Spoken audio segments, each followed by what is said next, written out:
will explain this when we talk about how trauma affects the body. So usually what I will do is explain people that that there's different steps.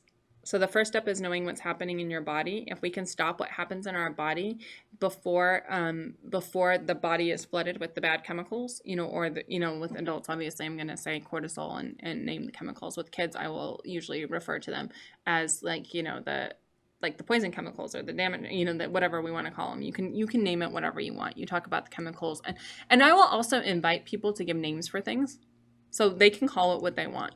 I will usually call it, the fiery cocktail or the flood of the bad chemicals or whatever it is that we want to name it. But I will let them choose what they want to call it. They might say like the flood of fire, the dragon, feeling, or whatever they want to call it. It doesn't matter to me. I'm not precious with my terms. In fact, I encourage them to call it something different if they want to call it something different. But I explain that you can either stop something when it's a trickle, and we all get trickles all day. We all get little stress responses all day. We all get things that kind of cause us to shift out of balance all day. It's normal. If we catch it, then it just stops. The rain stops. The trickle stops. If we don't catch it and we don't pay attention to it in our body, then it gets bigger and more comes, and then we get flooded. So I usually explain the gradual process of that, and that we can't stop the trickle unless we feel the trickle. We can't prevent the flood unless we know what's happening.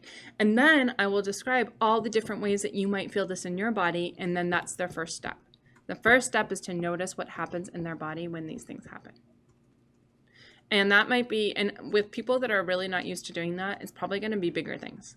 It's probably going to be bigger triggers, not necessarily little micro triggers. But I will talk about all the different places in your body that you might feel this.